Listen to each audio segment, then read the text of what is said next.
back to another video. This is Anushya Agrawal and you're watching channel Unicom. आज हम करने वाले हैं पार्टनरशिप। अकाउंट्स में आप बहुत सारे स्टूडेंट्स ने मुझसे रिक्वेस्ट की थी कि मैम पार्टनरशिप के वीडियोस दीजिए। देखिए, पार्टनरशिप एक बहुत इंपॉर्टेंट टॉपिक है।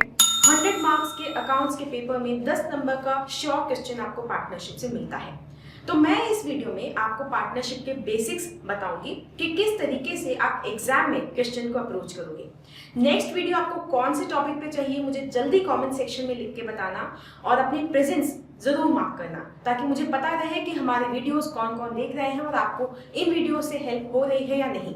Don't forget to follow us on Telegram, क्योंकि हर वीडियो के बाद हम टेलीग्राम पे उसके रिलेटेड नोट्स और क्वेश्चंस पोस्ट करते हैं। तो अपनी प्रिपरेशन पे फुल टू लगे रहिए, फुल अटेंशन, फुल फोकस के साथ। आज की वीडियो में हम पढ़ेंगे पार्टनरशिप। आखिर पार्टनरशिप में किस तरह के क्वेश्चंस आते हैं और पार्टनरशिप के क्वेश्चंस आपको कैसे करने हैं। जो पार्टनरशिप का चैप्टर है उसके अंदर सबसे पहले आपको थ्योरी समझनी है, जैसे पार्टनरशिप होता क्या है, कौन किस किस के बीच में पार्टनरशिप हो सकती है, पार्टनरशिप एग्रीमेंट क्या होता है। ये सब आप अपना जो इंडियन पार्टनरशिप एक्ट है जो लॉ में पढ़ोगे उसमें आपको समझ में आ जाएगा। मैं यहाँ पे सिर्फ अकाउंट्स ओरिएंटेड क्वेश्चंस डिस्कस करूंगी। पार्टनरशिप का जो फर्स्ट चैप्टर है उसमें आपको दो तरह की चीजें आनी चाहिए। सबसे पहले कि पार्टनरशिप के अकाउंट्स कैसे बनते हैं। जिस तरीके से हम एक नॉर्मल सोल प्रोप्राइटरशिप के अंदर ट्रेडिंग P&L अकाउंट बनाते हैं और बैलेंस शीट बनाते हैं, सिमिलरली पार्टनरशिप में हम वही रिकॉर्डिंग करते हैं, जर्नलाइजिंग करते हैं, क्लासिफाइंग करते हैं, समराइजिंग करते हैं, then finally trading P&L balance sheet बनती है। लेकिन एक सेपरेट अकाउंट हम एडिशनल ओपन करते हैं, उसे कहते हैं P&L अप्रोप्रिएशन अकाउंट। देखिए, सोल प्रोप्राइटरशिप में जो भी प्रॉफिट हुआ वो सब किसके पास चला जाता है, जो सोल प्रोप्राइटर है वो लेके चला जाएगा। या तो बिजनेस में रिजर्व्स के तौर पे रिटेन कर लेगा या फिर पूरा का पूरा प्रॉफिट को खुद ले जाएगा। तो एज सच एक पर्टिकुलर पर्सन के साथ बहुत सारे ट्रांजैक्शंस नहीं होते हैं, तो हम सिर्फ P&L अकाउंट में ही उसकी रिकॉर्डिंग कर देते हैं और net profit transfer to capital account कर देते हैं। याद है ना, ये तो अपन ने पढ़ा है सोल प्रोप्राइटरशिप में फाइनल अकाउंट्स में। रही बात पार्टनरशिप में क्या होता है, दो या दो से ज्यादा पार्टनर्स होते हैं। AB, XYZ, JKL, ऐसे अलग अलग पार्टनर्स हो सकते हैं, 3, 4, 5 पार्टनर्स हो सकते हैं। अगर पार्टनर्स के नंबर ज्यादा है तो प्रॉफिट्स को वो सब शेयर करेंगे। लेकिन यहाँ पे सिर्फ प्रॉफिट्स शेयर नहीं होते, पार्टनर्स को हम और तरीके से भी रेम्यूनरेट करते हैं, उनको पैसे ट्रांसफर करते रहते हैं, वो यहाँ पे आपको समझना है। देखिए, जब आप प्रॉफिट्स में से कुछ काटते हो, मतलब कॉस्ट बेयर करते हो, एक्सपेंसेस चार्ज करते हो, वो हम करते हैं P&L अकाउंट में।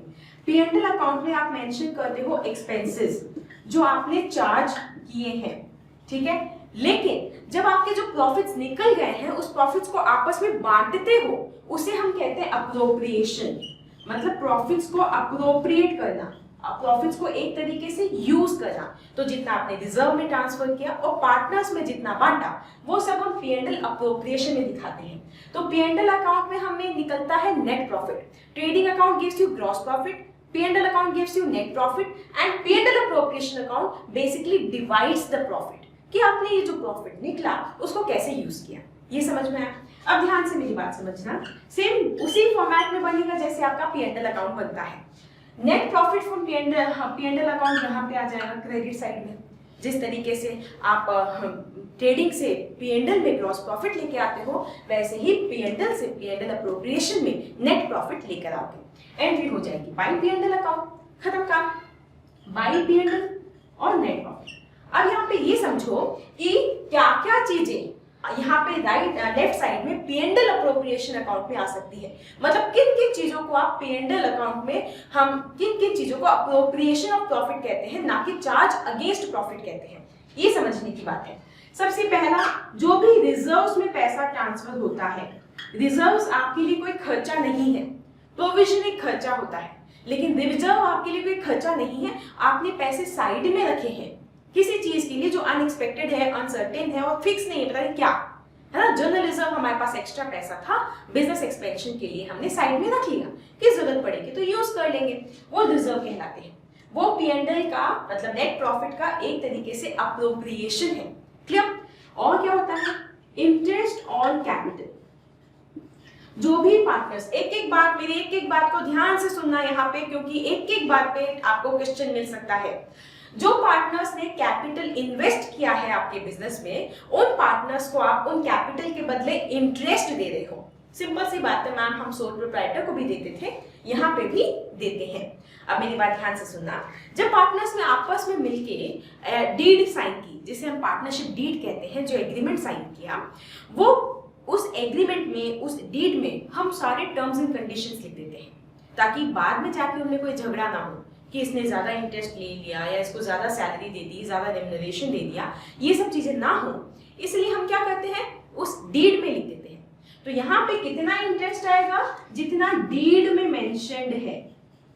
डीड में 6% बोला हुआ है तो 6% दोगे, डीड में 10% बोला हुआ है तो 10 दोगे, 12 बोला हुआ है तो 12 दोगे।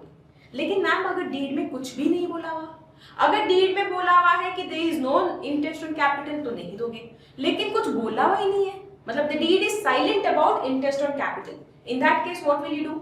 इन that case there will be no interest on capital. Is this clear? Deed में इंटरेस्ट ऑन कैपिटल के बारे में कुछ नहीं बोला हुआ होता तो इंटरेस्ट ऑन कैपिटल हम नहीं देते हैं। समझ में आया? यहाँ पे इंटरेस्ट ऑन कैपिटल हम नहीं देंगे। ओके, नेक्स्ट पॉइंट क्या है? Interest on loan. वैसे तो इंटरेस्ट ऑन लोन जो होता है, किसी पार्टनर ने अगर आपको कोई लोन लिया है तो चार्ज अगेंस्ट प्रॉफिट है, वो अप्रोप्रिएशन ऑफ प्रॉफिट नहीं है। लेकिन पार्टनरशिप में हम नॉर्मली P&L अप्रोप्रिएशन अकाउंट ही बनाते हैं, तो इसी में ही शो कर देते हैं कि पार्टनर्स को क्या क्या ट्रांसफर किया। तो यहाँ पे मैंने इंटरेस्ट ऑन लोन भी यहाँ पे डेबिट साइड में लिख दिया। अब ध्यान से सुनना, इंटरेस्ट ऑन लोन जो आपने पार्टनर्स को दिया है, पार्टनर को दिया है, जिस भी पार्टनर ने आपको लोन दिया उसको हम इंटरेस्ट देंगे। कितना दोगे? जितना डीड में मेंशन है। अगर डीड में मेंशन नहीं है तो क्या दोगे? तो हम 6% देंगे। अगर इंटरेस्ट ऑन कैपिटल के बारे में मेंशन नहीं है तो कुछ नहीं देंगे, इंटरेस्ट ऑन लोन के बारे में मेंशन नहीं है तो 6% देंगे, ठीक है? और otherwise always we will go by the deed. Deed ने जो लिखा है उतना देंगे। उसके बाद पार्टनर सैलरी, किसी पार्टनर ने कोई अलग से एक्स्ट्रा काम किया, एक्स्ट्रा टाइम दिया, तो उसको हम रेम्युनरेशन देते हैं, सैलरी देते हैं। किसी ने अपनी बिल्डिंग दी है तो रेंट देंगे। This is also not appropriation of profit, this is a charge against profit, this is also charge against profit, correct? लेकिन हम यहाँ पे इसमें P&L अप्रोप्रिएशन में ही शो कर दें, क्योंकि पार्टनर्स को डिस्ट्रीब्यूट किया गया है। तो ये सैलरी अगर डीड में मेंशन है तो दोगे, अगर नहीं मेंशन है तो नहीं दोगे। Is this clear? ठीक है। देन कम्स, जब कैपिटल पे इंटरेस्ट ले रहे हो तो दे रहे हो तो ड्रॉइंग्स पे इंटरेस्ट लोगे। तो इंटरेस्ट ऑन ड्रॉइंग्स आपके लिए क्या है? इनकम है। तो कितना दोगे? जितना डीड में मेंशन है उतना देंगे। अगर डीड में मेंशन नहीं है तो 0 देंगे। ध्यान रखना इस बात का। उसके बाद क्या आता है? उसके बाद अगर आपने पार्टनर का कैपिटल का इंटरेस्ट देख लिया, ड्रॉइंग्स का इंटरेस्ट देख लिया, लोन का इंटरेस्ट देख लिया, सैलरी, रेम्युनरेशन, इसको कंसीडर कर लिया, तो आपने सारे पॉइंट्स कंसीडर कर लिए। अब उसके बाद जो प्रॉफिट्स आपको डिस्ट्रीब्यूट करने हैं, मतलब ये सब देने के बाद जो बचा वो प्रॉफिट्स के नाम पे उनको दे देंगे। तो उनके कैपिटल प्रॉफिट्स जो डिस्ट्रीब्यूट किए जाएंगे किस रेशियो में किए जाते हैं? Profit sharing ratio. मतलब पार्टनर्स बिजनेस में कैपिटल लेकर आते हैं, ठीक है, वो उनका कैपिटल होता है। उसके बाद वो डिसाइड करते हैं कि किस रेशियो में प्रॉफिट्स को डिस्ट्रीब्यूट करेंगे। फॉर एग्जांपल, इस पूरे लेक्चर में हम 3 पार्टनर्स का एग्जांपल लेते हैं, ए, बी और सी। इस क्वेश्चन में भी मान लीजिए ए और बी और सी पार्टनर है, तो किस रेशियो में डिस्ट्रीब्यूट करेंगे? जो रेशियो डीड में मेंशन है। अगर डीड में मेंशन नहीं है तो कौन सा रेशियो लेंगे? 1:1:1, मतलब equal ratio. Getting my point? Very simple. अगर डीड में मेंशन नहीं है तो इक्वल रेशियो में डिस्ट्रीब्यूट करें। तो आपको मैंने आज क्या क्या बताया? सबसे पहले कि अगर डीड में मेंशन नहीं है तो no interest on drawings, no interest on capital, 6% interest on loan, no salary, no remuneration and equal profit sharing ratio. If deed is silent, अगर deed में mentioned है तो we'll go according to the deed. यहाँ तक समझ आया? ये एकदम क्लियर है। अब ध्यान से मेरी एक बात समझो, ये तो मैंने एकदम सिर्फ पॉइंट्स लिखे हैं। अब अकाउंट में कैसे ट्रांसफर होता है? जैसे यहाँ पे तो हम बाई P&L अकाउंट लिखते हैं, ब्रैकेट में लिखोगे नेट प्रॉफिट, करेक्ट? यहाँ पे मैं लिख दूंगी टू रिजर्व अकाउंट, करेक्ट? यहाँ पे टू इंटरेस्ट ऑन कैपिटल लिख दो, या फिर ये इंटरेस्ट ऑन कैपिटल किसको जाएगा? ये जाएगा पार्टनर्स को। तो पार्टनर्स का अकाउंट कौन सा होता है? Representative account?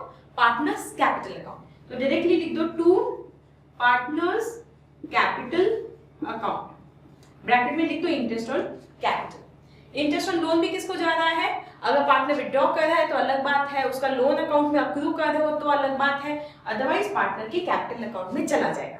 डिपेंडिंग उसमें नॉर्मली पार्टनर के कैपिटल अकाउंट में जाता है, अगर उसने विड्रॉ किया है तो वैसे, और अगर उसने आपने पेमेंट नहीं किया तो ये अक्रू हो जाएगा, उसके लिए मतलब हमारे लिए एक लायबिलिटी क्रिएट हो जाएगी। और टू सैलरी किस में जाएगा? पार्टनर्स कैपिटल, और ब्रैकेट में डाल दो सैलरी। जब अकाउंट बनाओगे तो इजी रहेगा। और प्रॉफिट्स भी कहां चले जाएंगे? टू पार्टनर्स कैपिटल अकाउंट, यहाँ पे लिख दोगे प्रॉफिट्स ब्रैकेट में। ये भी क्लियर हो गया। यहाँ पे लिखोगे P&L appropriation account for the year ending. ये भी क्या होता है? फॉर द ईयर एंडिंग होता है, जो भी ईयर है वो आ जाएगा। Clear? So this is P&L appropriation account. Basically आपने ये समझ लिया। अगर डीड में कुछ लिखा नहीं है तो कैसे आप लोग इन सबका ट्रीटमेंट करोगे। अब जब P&L अप्रोप्रिएशन अकाउंट बनाना आ गया तो पार्टनरशिप में आपको पार्टनर्स कैपिटल अकाउंट बनाने आने चाहिए। उसके बारे में मैं आपको थोड़ा सा बताऊंगी। देखिए अब बनता है पार्टनर्स कैपिटल अकाउंट। देखो दो मेथड होते हैं, एक मेथड है फिक्स्ड मेथड, एक फ्लक्चुएटिंग मेथड। फिक्स्ड मेथड में जब आप पार्टनर्स कैपिटल अकाउंट बनाते हो तो दो अलग अलग अकाउंट बनाते हो।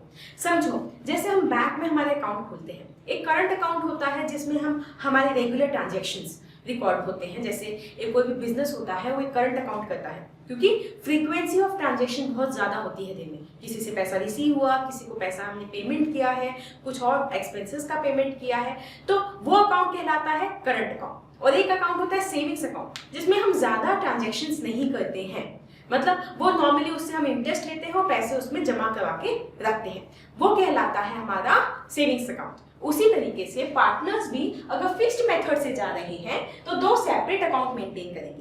कैपिटल अकाउंट में उनके इनिशियल, ध्यान दीजिएगा एक एक बात पे, कैपिटल अकाउंट में सिर्फ इनिशियल बैलेंस शो होगा। बिजनेस को स्टार्ट करने के लिए उन्होंने 1 लाख 2 लाख 4 लाख जितने का भी कैपिटल डिपॉजिट करवाया है, इन्वेस्ट करवाया है, वो उनके कैपिटल अकाउंट में आएगा। उसके बाद करंट अकाउंट में क्या आएगा?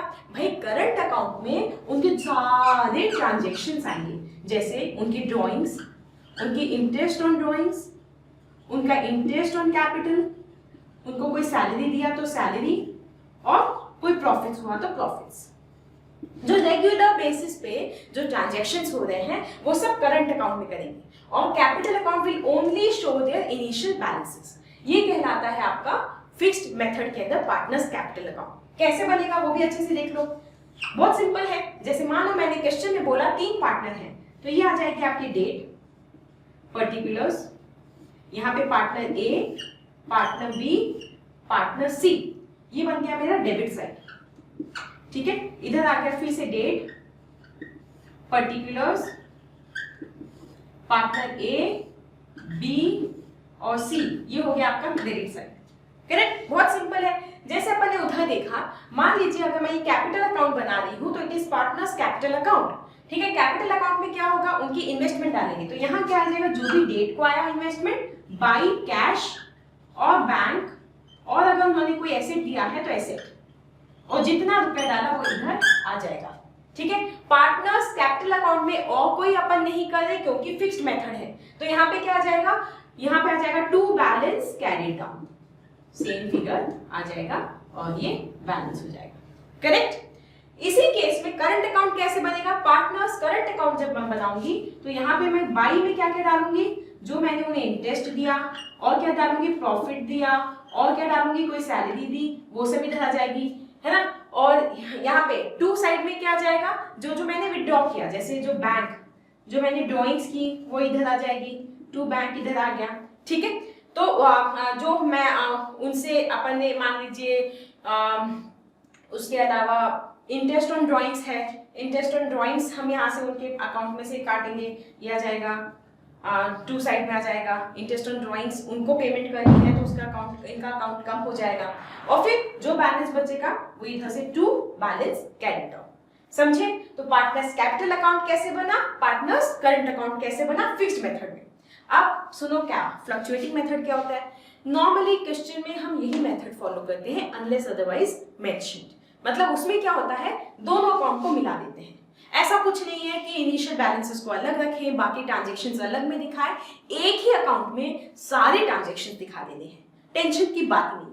तो सिंपल इसी तरीके से अकाउंट बनाओगे और एक ही अकाउंट में सारे ट्रांजेक्शन्स दिखा दोगे and this is done. So by now you know what is P&L appropriation account, you know how to make partners capital account. ठीक है, ये दोनों मेथड आपने अच्छे से समझ लिया। अब एक छोटा सा पॉइंट मैं आपको और बताऊंगी, that is interest on drawings कैसे कैलकुलेट करते हैं और इंटरेस्ट ऑन कैपिटल कैसे कैलकुलेट करते हैं। ध्यान से मेरी बात समझना, इंटरेस्ट कैसे कैलकुलेट करते हैं। सिंपल, जब पार्टनर ने पैसा विड्रॉ किया और जितना टाइम तक उसने पैसा अपने पास रखा उतना टाइम का अपन उससे इंटरेस्ट ले लेंगे। उसी तरीके से जब पार्टनर ने पैसा इन्वेस्ट किया और जितना टाइम तक उसका पैसा अपने बिजनेस में रहा उतने टाइम का अपन उसे इंटरेस्ट दे देंगे। फॉर एग्जाम्पल, किसी पार्टनर ने 10,000 रुपए आपको मार्च में, थर्ड मंथ में, ठीक है, 3/21 में इन्वेस्ट किए। ठीक है, मार्च के महीने में इनिशियल मतलब 1 मार्च को इन्वेस्ट किए 2021 में 10,000।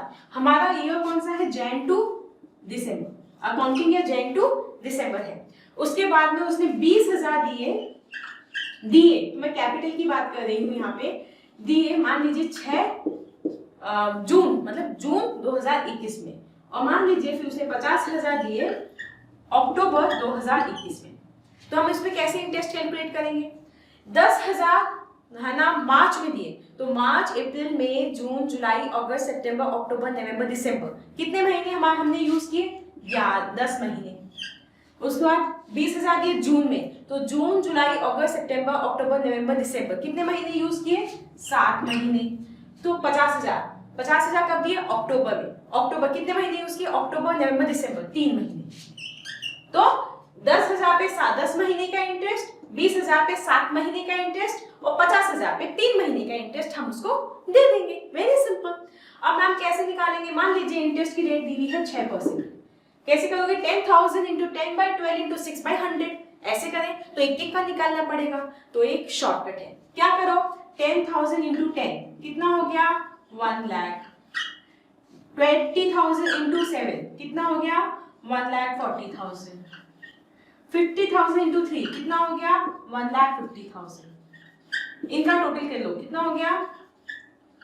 2,90,000। इस साइड का टोटल कर लो, फ्रीक्वेंसीज का टोटल कर लो। फ्रीक्वेंसीज ये हम याद करो, आपने सिग्मा एफ एक्स पढ़ा था, ये सिग्मा एफ है। ध्यान है, मीन मीडियन मोड निकालते टाइम पे मैथ्स में पढ़ा होगा, स्टैट्स में पढ़ा होगा। ये कितना आ गया? 10 10 20 आ गया।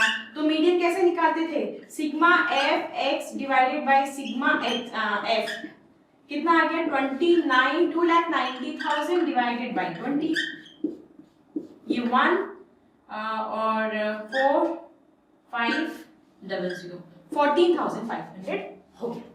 समझ में आया कैसे निकालना? मैंने बहुत सिंपल है। कुछ अगर मान लो टफ भी लग रहा है तो ऐसा करना, 10,000 का 10 महीने का, 20,000 का 7 महीने का, 50,000 का 3 महीने का इंटरेस्ट निकालना।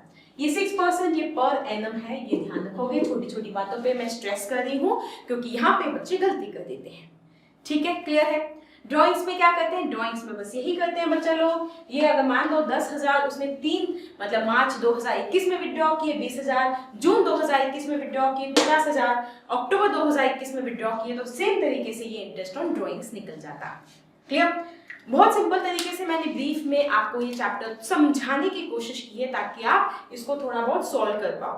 अगर आपको मॉड्यूल के इलस्ट्रेशंस करने में कोई डाउट आ रहा है, कोई कंफ्यूजन आ रहा है, कोई पर्टिकुलर क्वेश्चन में डाउट है, तो मुझसे जरूर पूछना, कमेंट सेक्शन में नीचे बताना और मैं उस पर आपको एक वीडियो बनाने की कोशिश करूंगी। अगर आपको एडमिशन, रिटायरमेंट या डेथ में से किसी पर भी कोई भी वीडियो चाहिए तो जरूर नीचे मेंशन करना। और अगर आपको गुडविल और जीएलपी समझना है तो उसके वीडियो ऑलरेडी डिस्क्रिप्शन बॉक्स में नीचे दिए गए हैं, कार्ड्स में भी मिल जाएंगे, तो वहां से आप वो वीडियो ये दोनों टॉपिक समझ सकते हो। I hope this was little helpful to you. I hope you enjoyed the video. Don't forget to hit the like button if you like the video. Share the video to your friends, colleagues, neighbors, whosoever is in need of quality education. I see you next time in the next video. Till then, you stay healthy, be happy. Bye bye.